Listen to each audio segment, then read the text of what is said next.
Praise the Lord. கர்த்தருடைய பரிசுத்த நாமம் மகிமைப்படுவதாக. யோபு புஸ்தகம் 9ஆம் அதிகாரம் 10வது வசனம். ஆராய்ந்து முடியாத பெரிய காரியங்களையும் எண்ணி முடியாத அதிசயங்களையும் அவர் செய்கிறார். எனக்கு பிரியமானவர்களே,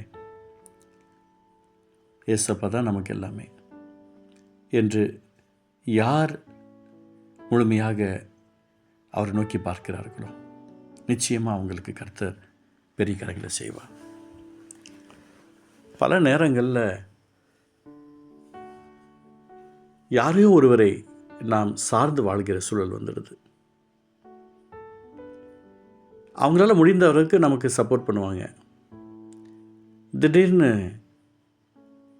அவங்களால முடியல அப்படின்னு சொன்னால் ஒரு வேதனை வந்துடுது இல்லையா? ஆனால் ஆண்டவர் எதிர்பார்ப்பார். அவர் அற்புதமான தகப்பன், அதிசயமான தகப்பன்.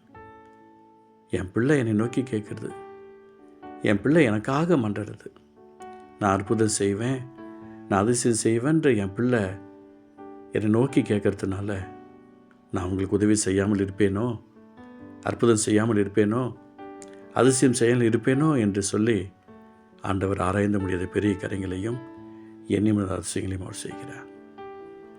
உங்களுக்கு சொல்கிறேன், இயேசுவின் நாமத்தினால நிச்சயமாக நீங்கள் அவரை நம்புங்க, அவரை கெட்டியாக பிடிச்சிக்கோங்க. அவர் ஆளக்கூடாத காரியம் ஒன்றுமே கிடையாதுங்க. அவர் அற்புதமான தகப்பன், அதிசயங்களை செய்கிற தகப்பன், ஆசீர்வாதத்தை ஊற்றுகிற தகப்பன், பலத்தால் சுகத்தால் ஆரோக்கியத்தை இடைக்கட்டுகிற தகப்பன். அவர் நமக்கு செய்ய வேண்டியதை நமக்கு செய்து முடிப்பார். கவலைப்படாதீங்க. அதுக்கு என்ன செய்யணும்? எனக்கு எல்லாமே நீங்கள் தான்ப்பா என்ற ஒரு மனநிலையை நம்முடைய எண்ணங்களை சிந்தனைகளையும் இந்த வசனத்துக்கு நேராக மாற்றிக்கொள்ளணும். கர்த்தர் யாருக்கு அற்புதம் செய்வார்? இந்த வசனத்தை நம்புகிறவர்களுக்கு தானே. வசனத்தை நம்பலாமே. ஒரு விஷயம் ஒரு இடத்துக்கு நான் ஊழியத்துக்கு சென்றிருந்தேன். அந்த அளவுக்கு காது கேட்காத ஒரு நபர். எவ்வளோ சொன்னாலும் அவருக்கு காது கேட்காது. அதனால் அவரை குறித்து எல்லாருமே திட்டுவாங்க. அவர் காதே கேட்காது. பயங்கரமாக பேசுவாங்க. கண்டுக்கவே மாட்டார், சிரிச்சுக்கிட்டே இருப்பார். எனக்கு இவருக்கு எப்படியாவது ஏதாவது வார்த்தையை சொல்லணுமே, என்ன பண்ணுங்க தெரியலையேன்னு சொல்லி அதுக்கப்புறம் எல்லாருக்கும் ஜெபம் பண்ணுறேன். அவர் பார்த்துக்கிட்டே இருக்கிறார். அப்போ அவருக்காக ஜெபிக்கும் போது நானும் சேர்ந்து முட்டி போட்டுக்கிட்டேன். அவரும் முட்டி போட்டுக்கிட்டார். அப்பா கிருபை செய்யும் அப்படின்னு சொல்லி நான் அவருக்கு வார்த்தையை கொடுத்துட்டு ஜெபம் பண்ணேன். நான் ஜெபம் பண்ணி முடிச்சிட்டேன். அவருக்கு ஒன்றும் காது கேட்கல. ஆனால் அதுக்கப்புறம் அவர் கேட்டார், எனக்கு இந்த புக்கு எனக்கு ஒன்று கொடுக்குறீங்களான்னு கேட்டார். நிச்சயமாக அப்படின்னு சொல்லி நான் கையில் வச்சிருந்த ஒரு புதிய ஏற்பாடு பைபிளை அவருக்கு நான் கையில் கொடுத்தேன். சந்தோஷமாக வாங்கிக்கிட்டார். அடுத்த விஷயம் நான் போகும்போது அவர் நிறைய சொல்கிறாரு.